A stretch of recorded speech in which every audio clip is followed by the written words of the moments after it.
महात्मा संविधान सभा में कहते थे कि मुझे आदिवासियों के लिए आदिवासी के अलावा कोई दूसरा शब्द मंजूर नहीं है। उन्होंने बड़े क्लियर कट ढंग से कहा था।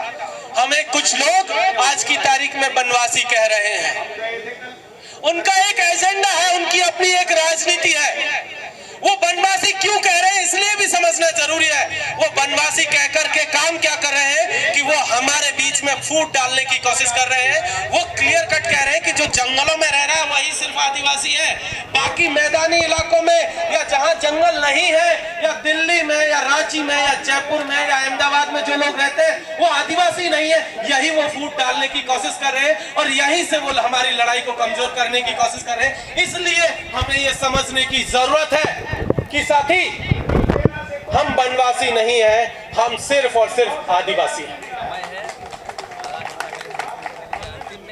हमारे इतिहास को लगातार मिटाने की कोशिश चल रही है। कुछ लोग हमारे इतिहास को नारंगी शक्ल देना चाहते हैं, जो नागपुर से आजकल गाइडेड होते हैं। जिनका कार्यालय नागपुर से है वो नारंगी लोग हमारे इतिहास को भी नारंगी बना देना चाहते हैं। लेकिन हम कह देना चाहते हैं कि साहब, हम नारंगी नहीं, हम सतरंगी और बहुरंगी लोग हैं और हम इसी तरीके से आगे चलते चले जाएंगे। हमारे पास हमारा अपना एक झंडा है। संविधान सभा में जब तिरंगे को लेकर के बहस चल रही थी तब भी जयपाल मुंडा ने एक बात कही थी, उस बात को भी याद रखने की जरूरत है। आप इस देश के लिए एक झंडा लेकर के आ रहे हैं, यह हमारे लिए बहुत फख्र की बात है। लेकिन एक चीज हम आपको बता देना चाहते हैं कि इस देश का आदिवासी हर एक कबीला अपने लिए पहले से एक झंडा लेकर के चला आता आ रहा है। और जब भी झारखंड का उदाहरण देते हुए उन्होंने कहा था कि जब जतरा का मेला लगता है तो हर एक कबीला एक अलग रास्ते से अपने एक अलग झंडे के साथ आता है। इसीलिए हमें तिरंगे के साथ साथ हमारा अपना झंडा भी मंजूर है। इसलिए हमें ये जानने की जरूरत है कि इतिहास को जो हमारे कुचलने की साजिश चल रही है।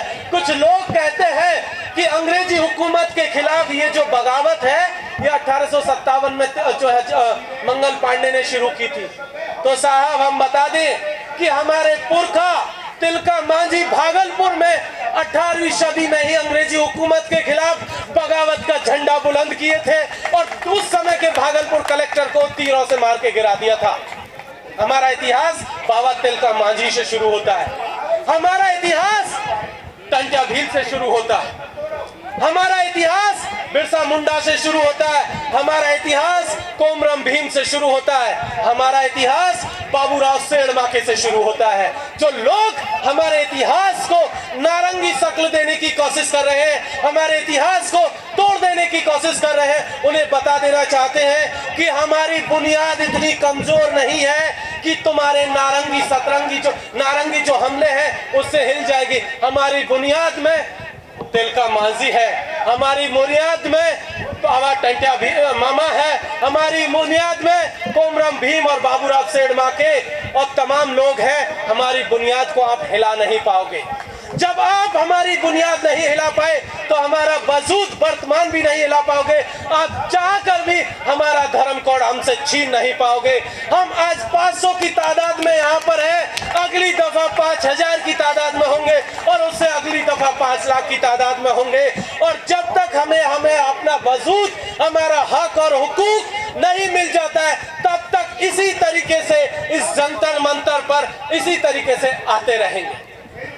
साथियों, कुछ और चीजें हैं जिनको याद करना बहुत जरूरी है। समय की सीमा उसको भी ध्यान में रखते हुए मैं अपनी बात खत्म करूंगा। आखिरी बात के बताऊं, आज जब हम लोग दिल्ली के जंतर मंतर पर अपना प्रतिरोध दर्ज करा रहे हैं तो इसी समय पर झारखंड के नेतरहाट से हमारे आदिवासी समूह के लोग, नेतरहाट के आदिवासी 200 किलोमीटर की पैदल यात्रा करके रांची जा रहे हैं ताकि जो उनका जो 28 सालों से जो लड़ाई नेतरहाट फायरिंग रेंज के अगेंस्ट में चल रही है उस लड़ाई को लड़ सके। और वो आदिवासी कह रहे हैं कि हमारे 245 गांवों की जो जमीन सरकार छीन रही है वो जमीन आदिवासियों को वापस की जाए। जब हम लोग दिल्ली के जंतर मंतर पर बैठे हुए हैं तब हमें ये याद रखने की जरूरत है कि इसी समय पर छत्तीसगढ़ के हसदेव में 1,74,000 हेक्टेयर को जंगल को बचाने के लिए हमारे आदिवासी पेड़ों से चिपक करके अपनी जो है जान देने को तैयार है, लेकिन पेड़ कटने नहीं देना चाहते। हमें उनको भी सल्यूट करने की जरूरत है। साथियों, जब हम लोग यहाँ से वापस जाएंगे तो एक चीज जरूर याद रखिएगा कि हमें अब एक बैनर तरह, एक आदिवासी मुट्ठी की तरह बन करके एक आइडेंटिटी के तौर पर एकजुट होना होगा।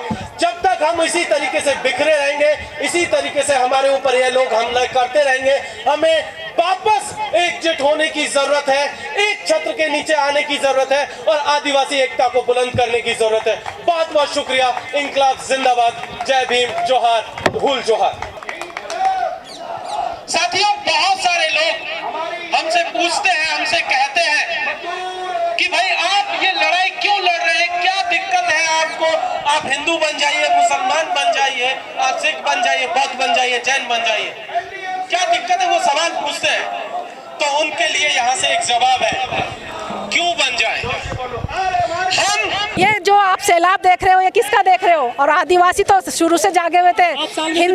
हिंदू अफीम खा के हमेशा हर त्योहार मनाता है, लेकिन आदिवासी हमेशा जागता रहता है। वो हड्डियां आंडी पीता है, लेकिन हमेशा जागृत रहता है। वो कभी नशे में नहीं रहता। आपने कभी नहीं देखा होगा। इसमें राजनीति हो रही है आज। है?